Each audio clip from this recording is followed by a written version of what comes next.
नमस्कार, news capital express में आपका स्वागत है। मैं हूं आपके साथ अंकिता। चलिए बढ़ते हैं मुख्य खबर की ओर। जबलपुर में 3 ब्राह्मणों की निर्मम हत्या के बाद विपक्ष हमलावर हो चुका है। जीतू पटवारी ने न केवल परिवार से मुलाकात की बल्कि दोषियों पर कार्रवाई की मांग करते हुए परिवार को 2-2 करोड़ रुपए और सरकारी नौकरी देने की बात कही है। जीतू पटवारी ने कहा कि लचर कानून व्यवस्था और लाचार गृह मंत्री की कीमत एक परिवार कैसे चुका रहा है, इसका एक और सबूत मध्य प्रदेश की जनता के सामने है।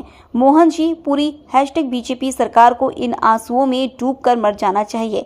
सरकारी संरक्षण में खुलेआम चल रहे अवैध धंधे हत्यारे हो गए हैं। अवैध धंधे करने वालों की अवैध संपत्ति सरकार कब जांचेगी? दोषी अधिकारियों पर मुकदमा कब दर्ज होगा? वास्तविक न्याय कब मिलेगा? मध्य प्रदेश की बदहाल कानून व्यवस्था के लिए नकारे गृह मंत्री जिम्मेदार हैं।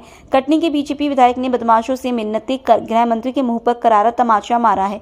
अपराधियों से वसूली करना और सिर पर बैठे भाजपा नेताओं को हफ्ता देना, वसूली की इस नई संस्कृति से पुलिस भी तनाव में है। माफिया राज वाली सरकार में भिंड कलेक्टर पर हमला हो सकता है तो आम नागरिक की सुरक्षा का हाल समझा जा सकता है।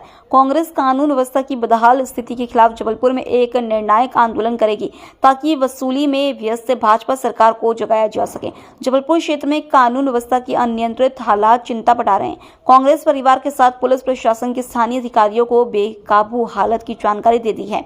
#CM मध्य प्रदेश गौर से सुन ले। यदि इलाके में अराजकता की स्थिति जल्दी ही नहीं सुधरी तो INCMP जबलपुर में निर्णायक आंदोलन करेगी। पीड़ित परिवारों को 2-2 करोड़ का मुआवजा तत्काल दिया जाए। बेबस आश्रितों को सरकारी नौकरी भी प्राथमिकता से मिले।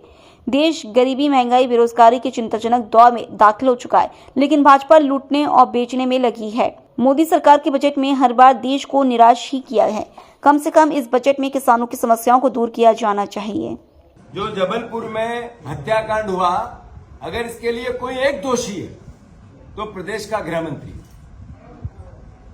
जो गृह मंत्रालय की क्या दायित्व होता है, गृह मंत्री का क्या दायित्व होता है, -50 नंबर मिलते हो। आखिर कोई ऐसा शहर नहीं बचा जहां हत्याएं नहीं होती हो। जबलपुर जैसा संस्कारित शहर जिसको जिस नाम से जाना जाता है, वहां रोज हफ्ते में 3 हत्याएं होने लगी, लूट होने लगी, जुआ सट्टा आम हो गया। मंत्री यहां का है, मंत्री का काम सिर्फ एक तरह से अद्भुत करप्शन को बढ़ावा देना बच गया। दुख होता है हमें, हम चूंकि विपक्ष में हैं, हमें ईमानदार विपक्ष की भूमिका मिली। अवैध शराब बिकवाना पुलिस का काम, अवैध जुए सट्टे चलाना पुलिस का काम, अपराधियों को संरक्षण देना पुलिस का काम, और पुलिस वालों की नियुक्ति लोकल जनप्रतिनिधि के माध्यम से गृह मंत्री का दायित्व कि उनको करप्ट से करप्ट अधिकारियों को जबलपुर भेजना। अभी एक विधायक ने कटनी के ने कहा, जायसवाल जी ने, कि हाथ जोड़ के मैं प्रार्थना करता हूं वसूलीबाजों से कि मैं आपको आके पैसे दे दूंगा, आप लोगों को मारना पीटना अपहरण करना बंद करो। ये गृह मंत्री जी के गाल पे करारा तमाचा है। आखिर कैसा प्रदेश चल रहा है, कैसी कानून व्यवस्था? आपका विधायक कहता है कि मैं फिरौती देने को तैयार हूं, लोगों का अपहरण बंद कर दो, और गृह मंत्री मुख्यमंत्री एक है, वो पर्यटन कर रहे हैं। 4-4 हत्याएं हो गई, सरकार का एक नुमाइंदा ढंग से नहीं पहुंचा वहां। उनकी मां बिलक बिलक के कहने लगी कि हम पुलिस के पास गए थे, अगर वो कार्रवाई कर देते तो शायद हत्या नहीं होती 20 दिन पहले। पुलिस ये कह रही है कि बिना पोस्टमार्टम किए, बिना पंचनामा किया उठाओ लाशों को। जैसे जानवरों की लाशें इधर से उधर जाती है, ऐसे माजदा में भर रहे थे। एक परिवार जिसमें कोई मजदूरी करते हैं, खेती हीन है, जिनके पास कृषि भी नहीं, कोई व्यापार भी नहीं, कोई उद्योग भी नहीं, बटाई पे ले लेके काम करते हैं, उनके घर में कोई बच्चा ही नहीं, छोटे छोटे बच्चे हैं, विधवा 2 बेटियां, बूढ़े माँ बाप, और फिर भी सरकार की जू कान पे जू नहीं रहेंगी। अराजकता अद्भुत और अकल्पनीय।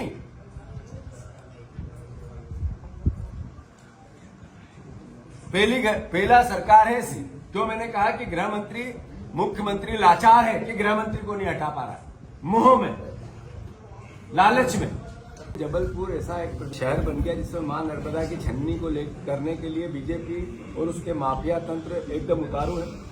शराब माफिया इतना हावी है कि बीजेपी के हर नेता को उनको एक तरह से रिश्वत देनी पड़ती है, कमीशन देना पड़ता है। जो जुए सट्टे बीजेपी के संरक्षण में चले, आप सब भी जानते हैं कि कौन कौन नेता कहां से क्या लेता है। कोई थाना ऐसा, जैसा मैंने कहा, बिना नेताओं के लेन देन किए नहीं मिलता है, तो फिर उसी लेन देन को वो पुलिस फिर से उगाही करती है। जैसा सौरभ शर्मा के केस में उगाही का मामला आया था, फिर नेताओं को आज तक डायरी नहीं मिली। तो हम दुखी हैं। कांग्रेस पार्टी ने निर्णय लिया है आने वाले 2 महीने 1.5 महीने में यहाँ 50,000 लोग जबलपुर में इस प्रदेश की कानून व्यवस्था के खिलाफ हम प्रदर्शन करेंगे। 50,000 लोग इकट्ठे करेंगे 2 महीने में, और इस प्रदेश की जो कानून व्यवस्था एकदम खत्म हो गई है, इसका आगाज जबलपुर की धरती से करेंगे। इसकी तारीख हम डिसाइड कर रहे हैं। महाकौशल का सब परिवार के लोगों को यहाँ बुलाया जाएगा, और सिर्फ कानून व्यवस्था, जो अराजकता है, जो करप्शन है, जो इस सरकार ने लूट की छूट दे दी है, इसके खिलाफ जबलपुर की संस्कार ढाणी से बिगुल बजाया जाए। अरे एक कलेक्टर को अभी मुरैना के, भिंड के माफिया मार रहे हैं, ट्रक चला और ट्रैक्टर चला रहे हैं। पहले एक IPS को वहीं कर चुके हैं, घटना मार चुके हैं उसको, और ये सरकार चल रही है, सर्कस चल रहा है, या अपराधियों की सरकार, माफियाओं की सरकार चल रही है। मैं मानता हूं पूरी घटना से मध्य प्रदेश स्तब्ध है, और पूरे प्रदेश में कानून व्यवस्था का राज बचा नहीं। चरमराना एक शब्द था, कानून व्यवस्था लचर एक शब्द था, कानून व्यवस्था चरमरागरी एक शब्द था, बची नहीं है कानून। पुलिस अब अपराधियों को सुरक्षित करने में लगी, अवैध धंधों को सुरक्षित करने में लगी। इस सरकार ने 20 साल से, बीजेपी न पूरा बल है, न इक्विपमेंट है, न संसाधन, न महिलाओं का पुलिस बल है। अपराधी बढ़ेंगे नहीं तो क्या होगा? जनसंख्या के आधार पे जितने पुलिस का थाने पे बल होना चाहिए, उससे 50% भी नहीं है। संसाधन होना चाहिए, उससे 40% भी नहीं है। इक्विपमेंट नहीं, पुरानी वाहन है। पुलिस को कोई उस तरह की आजकल ट्रेनिंग ही बंद होगी। केवल थाने पे 24-24 घंटे काम करे, वो भी तनाव में है। पुलिस के कर्मचारी तनाव में घूमते हैं, क्योंकि ऊपर पैसे देना है, नीचे उगाही करना है। जबलपुर के किस चौराहे पे मैं आप सबको फिर चुनौती देता हूं, पिछली बार भी देके गया था।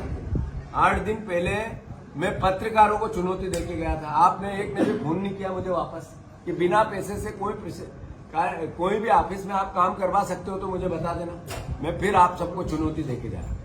कोई ऐसा चौराहा मिल जाए जबलपुर का जहां रात को पुलिस चालान उगाही में नहीं लगी हो, तो मुझे बता देना, मैं आज यही हूं, आ जाऊंगा वहां पे। आखिर कैसा अद्भुत अकल्पनीय अराजकता है। मैं मानता हूं अभी करप्शन का कितनी भयंकर बाहर है कि दरार आ गई ब्रिज में।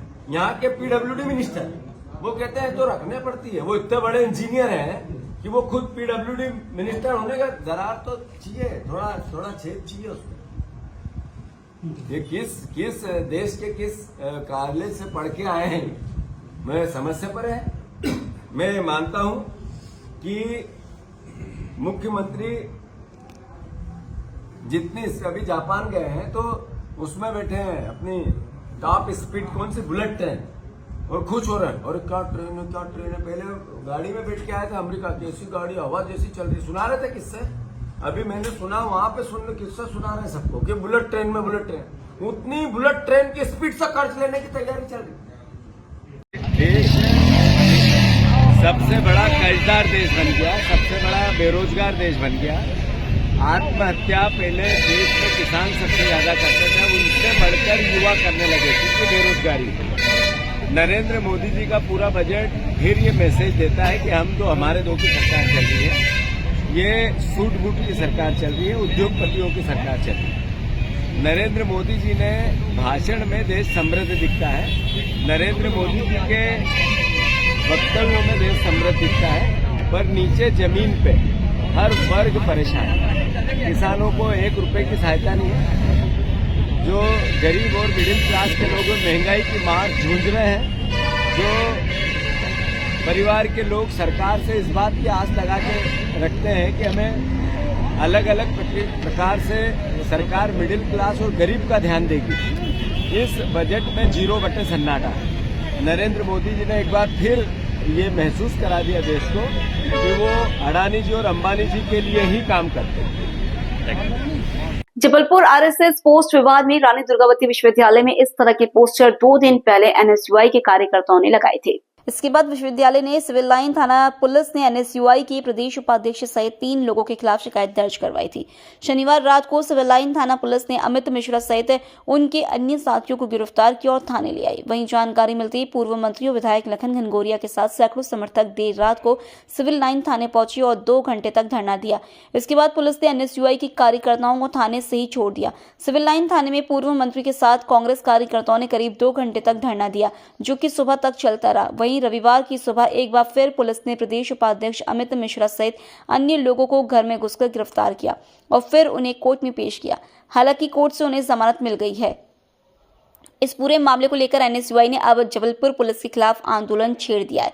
एनएसयूआई के जिला अध्यक्ष सचिन रजक का कहना है कि जिस तरह से जबलपुर की पुलिस सत्ताधारी पार्टी के कहने पर बेबुनियाद कार्रवाई एनएसयूआई के कार्यकर्ताओं के खिलाफ कार्रवाई कर रही है, यह अब कहीं से भी सहन नहीं किया जाएगा। सोमवार से अब एनएसयूआई कांग्रेस और युवा कांग्रेस क्रमबद्ध जबलपुर पुलिस के खिलाफ आंदोलन करेगी। क्रम चला, सुबह फिर पुलिस ने उठा ली, क्या पूरा घटनाक्रम है? माननीय सर्वोच्च न्यायालय का Arnesh Kumar versus state of Bihar में स्पष्ट निर्देश है कि जिन अपराधों में 7 वर्ष तक की या उससे कम की सज़ा होती है उनमें थाने से नोटिस देकर छोड़ने का प्रावधान है। कल भारतीय राष्ट्रीय छात्र संगठन एनएसयूआई के द्वारा एक कार्यक्रम किया गया था। उस कार्यक्रम में अमित मिश्रा एवं अन्य को गिरफ्तार किया गया था। जब साथी कार्यकर्ताओं ने इस बात का विरोध किया तो प्रशासन के द्वारा थाने से नोटिस देके आरोपी गणों को छोड़ा गया।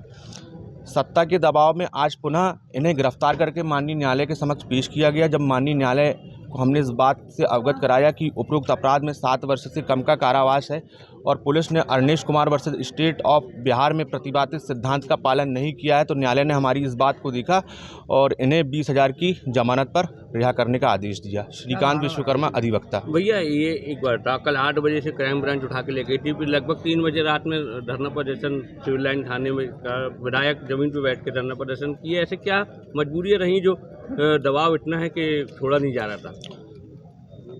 भारतीय जनता पार्टी का जो वरिष्ठ संगठन है आरएसएस, उस पर प्रतिबंध की मांग को लेके छात्रों ने पोस्टर चिपकाए थे।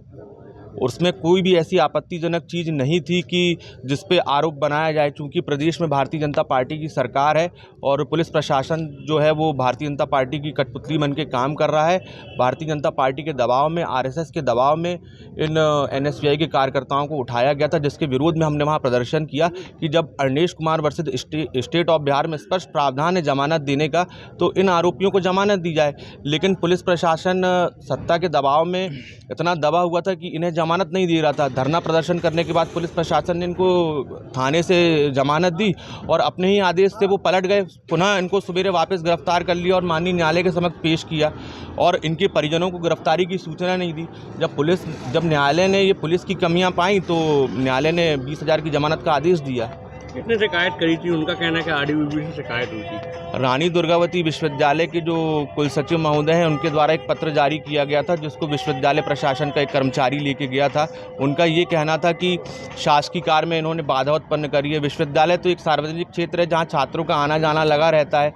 हम कार्यकर्ताओं ने ना कोई गेट बंद किया, ना किसी तरह का आपत्तिजनक पोस्टर था। कांग्रेस के राष्ट्रीय अध्यक्ष मल्लिकार्जुन खड़गे जी द्वारा वो पोस्टर जारी किया गया था। अगर कार्रवाई करना है तो सब पे करें आप, ऐसा कोई आपत्तिजनक उसमें बात नहीं है। आपको शुभ नाम? श्रीकांत विश्वकर्मा अधिवक्ता।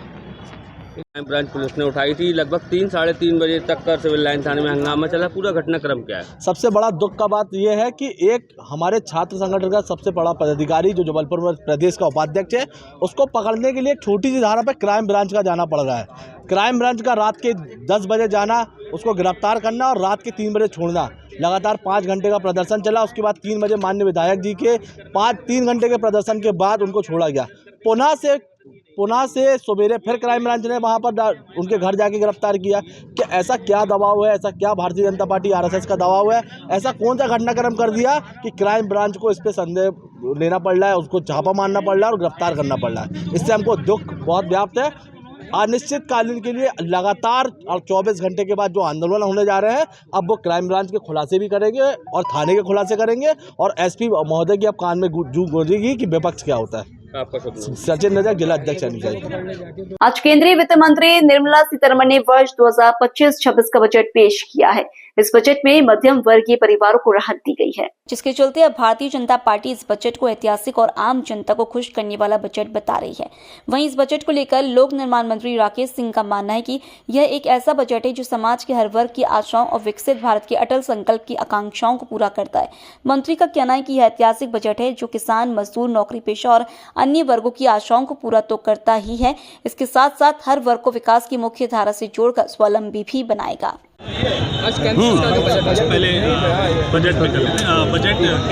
आज एक ऐतिहासिक बजट यशस्वी प्रधानमंत्री माननीय मोदी जी के नेतृत्व में देश की वित्त मंत्री माननीय निर्मला सीतारमण जी ने प्रस्तुत किया है। ये एक ऐसा बजट है जो समाज के हर वर्ग की अपेक्षाओं और आशाओं को पूरा करने वाला बजट है। लोगों ने शायद कल्पना भी नहीं की होगी कि मध्यम वर्गों को इतनी बड़ी छूट मिलने वाली है। 15 लाख रुपए तक की आय पर आयकर से छूट देना ये एक ऐतिहासिक निर्णय है। लंबे समय से ये मांग थी लोगों की कि छूट की सीमा कुछ बढ़ना चाहिए, लेकिन सीधे 15 लाख तक वो पहुंच जाएगी ये किसी ने भी नहीं सोचा था। लेकिन यही देश के प्रधानमंत्री माननीय मोदी जी की संवेदनशीलता है। किसानों को भी किसान क्रेडिट कार्ड की सीमा बढ़ाकर 5 लाख रुपए तक किया है। इसके अलावा समाज के हर वर्ग की अपेक्षाओं को पूरा करने का काम इस बजट के माध्यम से किया है। युवा हो, महिला हो, वरिष्ठ जन हो, इसके अलावा किसान, मजदूर, उसके अलावा नौकरी पेशा लोग, व्यापारी वर्ग, सभी की आशाओं और अपेक्षाओं को पूरा करने वाला ये बजट एक ऐतिहासिक बजट है। भोपाल के अवधपुरी में DRM ऑफिस से 11 मील बाईपास तक बनने वाली 80 फीट सड़क का निर्माण पिछले 17 सालों से अधर में लटका हुआ है। इस महत्वपूर्ण परियोजना को लेकर एक बार फिर विवाद खड़ा हो गया है। विवाद का कारण है सड़क के बीच में बना एक MGM स्कूल, जिसके पास TNCP की अनुमति नहीं है। MGM स्कूल प्रबंधन ने हाई कोर्ट से स्टे लाकर सड़क निर्माण में अड़चन पैदा कर दी है। इससे स्थानीय निवासियों को भारी परेशानी का सामना करना पड़ रहा है। अवधपुरी परिक्षेत्र जन कल्याण महासमिति इस सड़क के निर्माण के लिए पिछले कई सालों से प्रयासरत है। महासमिति ने अब हाई कोर्ट जाकर सभी कानूनी दस्तावेज पेश कर कोर्ट से मामला सुलझाने का निर्णय लिया है। महासमिति के अध्यक्ष रमन तिवारी ने कहा कि यदि अवधपुरी के विकास में कोई भी बाधा डालता है तो उसे किसी भी हाल में छोड़ा नहीं जाएगा। उन्होंने बताया कि इस मामले में कानूनी विशेषज्ञों से सलाह ली गई है और कानूनी लड़ाई लड़ी जाएगी। और कहा गया कि अवधपुरी में प्रस्तावित सभी सड़कें आशिमा मॉल से खजूरी कला सड़क, एम्स से अमरावत खुर्द सड़क, BDA रोड सभी को विधायक और नगर निगम द्वारा जल्दी पूरी करने हेतु प्रयास करेंगे। समिति उपाध्यक्ष सोहन सिंह राजपूत द्वारा कहने पर क्षेत्रीय पार्षद B शक्ति राव ने आश्वासन दिया है कि वे कमिश्नर से कहकर स्कूल को तोड़वाने का प्रयास करेंगे। इस बैठक में महासमिति के सभी पदाधिकारी, संबंधित कॉलोनी के समस्त अध्यक्ष और स्थानीय निवासी मौजूद थे। सभी ने एक स्वर में सड़क निर्माण में आ रही बाधाओं को दूर करने की मांग की।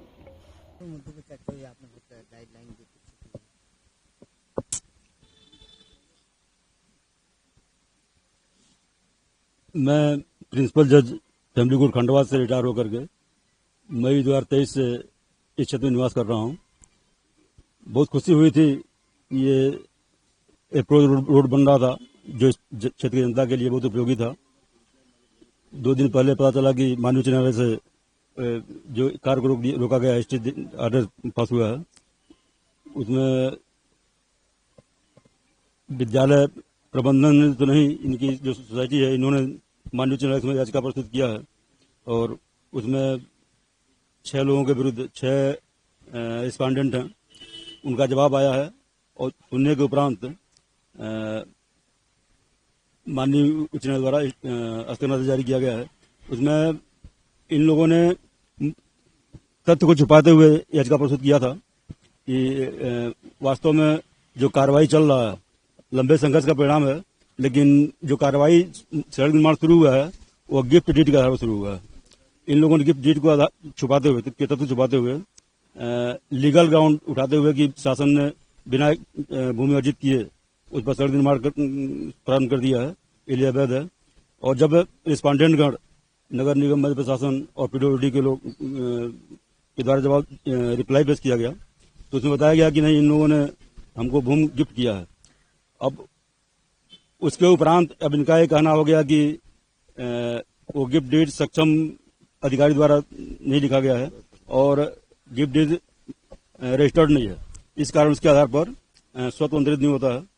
तो यह मीटिंग इसी बिंदु पर विचार करने के लिए बुलाया गया था कि हम कैसे उस माननीय उच्च न्यायालय में लंबित याचिका में अपनी बात कैसे रख सकें। इस पर विचार किया गया है कि या तो अपन पक्षकार बने ऑर्डर 1 नियम 10 सीपीसी के दिन आवेदन पेश करके, अथवा ऑर्डर 1 नियम 8 सीपीसी के अधीन प्रतिनिधि स्वरूप का किसी को अधिकृत किया जाए, अपना प्रतिनिधि नियुक्त किया जाए और माननीय न्यायालय के समक्ष या तो पक्षकार बने या तो इंटरव्यूनर बन करके अपनी बात माननीय न्यायालय में रखें। और ये स्टे ऑर्डर 2 सप्ताह के लिए दिया गया माननीय न्यायालय द्वारा। हो सकता है कि दस्तावेजों को देखने के उपरांत और सही पक्षों को सुनने के उपरांत माननीय न्यायालय द्वारा स्टे को वैकेंट कर दिया जाए। धन्यवाद। रमन तिवारी, अध्यक्ष अवधपुरी परिक्षेत्र जन कल्याण महासमिति। ये जो बैठक हुई है ये एक बड़ी अति आवश्यक बैठक थी, जिसमें अवधपुरी परिक्षेत्र जो हमारी महासमिति है, जन कल्याण महासमिति, इसमें लगभग 4 साल से लगातार जो एमजीएम स्कूल डीआरएम रोड से निकल करके 11 मील बाईपास तक जाने वाला जो एमजीएम रोड है, इसके गंतव्य तक पहुंचाने के लिए कोई कसर नहीं छोड़ी पिछले 4 साल से। इसमें बहुत सारी चीजें हुई हैं, समय समय पे बहुत सारे परिवर्तन भी आए हैं। इसमें जो कुछ अच्छी खबरें भी आई, जिसमें स्कूल प्रशासन ने भी हमको जमीन दान में दी थी। उस दान में देने के बाद हमने उसको नोटराइज भी कराया था, सारी चीजें हैं। लेकिन अभी परसों की न्यूज में, परसों के पेपर में हमने जब पढ़ा कि हाई कोर्ट चले गए हैं स्कूल वाले, और वो भी अपनी ही चीजों को लेकर के। जब आपने स्वतः दान दे दी तो आप अपनी ही चीज को चैलेंज कर रहे हो। तो इस बात को लेकर, इस विषय को लेकर के हम हाई कोर्ट में कैसे इसको मजबूती से अपना पक्ष रखेंगे, उस हेतु ये मीटिंग थी, जिसमें हमारे पास हमारे समिति के जो सदस्य थे वो तो हैं ही, साथ में हमारे विधि विशेषज्ञ आदरणीय देव नारायण शुक्ला जी, जो कि पूर्व जज रहे हैं, उनका मार्गदर्शन हमें मिला। और कई लोगों ने, अन्य जो समिति से यहाँ पर जो अभी लोग थे, कई समिति से लोग थे, उन्होंने अपने मन में जो प्रश्न थे वो उन्होंने रखे यहाँ पर। हमारे जो जज साहब थे उन्होंने उसका आंसर किया। और एक बात और, इस चैनल के माध्यम से, मीडिया के माध्यम से, कि इस रोड को, इस सड़क को, ये दुनिया के किसी भी जगह चले जाएं, रोड तो बनेगी, रोड अब रुक नहीं सकती, किसी भी कीमत पे नहीं रुक सकती है। इसमें जनता साथ में। और ऐसा नहीं है, दुनिया का कोई भी मंच, चाहे वो हाई कोर्ट हो, सुप्रीम कोर्ट हो, कोई भी हो, जनहित के मुद्दे को पहले देखता है। और अगर जनहित के मुद्दे में लगभग 50,000 लोगों के सिग्नेचर किया हुआ कागज जब माननीय जज साहब के सामने जाएगा, तो उनको भी कहीं ना कहीं सोचना पड़ेगा कि ये ऐसी कौन सी जगह है जहां पर लोग इतने जागरूक हैं, जहां के लोग खुद चाहते हैं कि ये सड़क बने, और कौन सा ऐसा स्कूल है जिसने अवैध निर्माण करके 17 साल से स्कूल रोड को रोक रखा था। इस बात पे जरूर विचार करेंगे और अपने पक्ष में फैसला होगा। और ये सड़क जो हमारी लाइफलाइन कही जाती है अवधपुरी की, जल्द से जल्द मूर्त रूप में आएगी। इसका लाभ हमारे समस्त अवधपुरी वासियों को मिलेगा। धन्यवाद। राजपूत महासमिति के संरक्षक के रूप में आज ये जो रोड पर, जिसका कि भूमि पूजन हमारी दीदी विधायक जी ने भी किया था, और इस रोड को आज जो है एक एमजीएम के प्रबंधन ने कोर्ट में चैलेंज कर दिया है, जबकि एमजीएम का प्रबंधन खुद इसको जमीन दे चुका है सारे डॉक्यूमेंट्स देने के बाद, और इसने अपने सामने इसकी दीवार तोड़वाई है, अपने सामने जेसीबी चलवाकर इसका सड़क का गेट, पीछे गेट से और आगे गेट तक निर्माण किया है, आधा अधूरा निर्माण। आज वो कोर्ट में जा रहा है। तो आज इस बारे में ये जो मीटिंग हम लोगों ने की है कि देखो भाई ये स्कूल इस तरह से कर रहा है। दूसरा मुद्दा हमारा इसमें यह है कि हम प्रशासन और सरकार की भी इसमें आवश्यक रूप से मदद लेंगे, क्योंकि ये बहुत गंभीरता का विषय है और इसको प्रशासन 20 साल से प्रशासन और सरकार क्यों नहीं देख रही है, ये एक रहस्यमय बात हम लोगों के लिए बन चुकी है। तो इसके लिए जो है हम कमिश्नर से बात करेंगे कि जब इसके पास बिल्डिंग परमिशन नहीं है, ये जो है मध्य प्रदेश सरकार के टीएनसीपी विभाग लिखित में दे चुका है कि इसके पास बिल्डिंग परमिशन नहीं है, और अगर कंपाउंड बिल्डिंग परमिशन इसके पास है तो दैट मीन्स ये होता है कि इसके पास पहले ओरिजिनल बिल्डिंग परमिशन नहीं थी और इसको किसी न किसी मजबूरी में कंपाउंड बिल्डिंग परमिशन बनानी पड़ी। तो वो उनके दोनों के अलग अलग नियम हैं। तो इस स्कूल को बनाने के लिए हम अभी कमिश्नर से बहुत जल्दी मुलाकात करेंगे। सड़क का मुद्दा कोर्ट का है और बिल्डिंग परमिशन का मुद्दा अभी नगर निगम से है। इसके लिए हम नगर निगम से बात करेंगे। बाकी वहां से जो स्टे मिला हुआ है उस पर हम लोग सब मिलकर बात कर रहे हैं और हमारे सारे सबूत प्रमाण हम इस स्कूल के बारे में रखेंगे और इस स्कूल को जनता के लिए ढा देंगे, जेसीबी चलवाएंगे और बिल्कुल कानूनी तरीके से सरकार खुद इस पे जेसीबी चलवाएगी। ये नौबत आएगी, ये आदेश जो है हाई कोर्ट से आएगा, ऐसी मुझे महाकाल से उम्मीद है।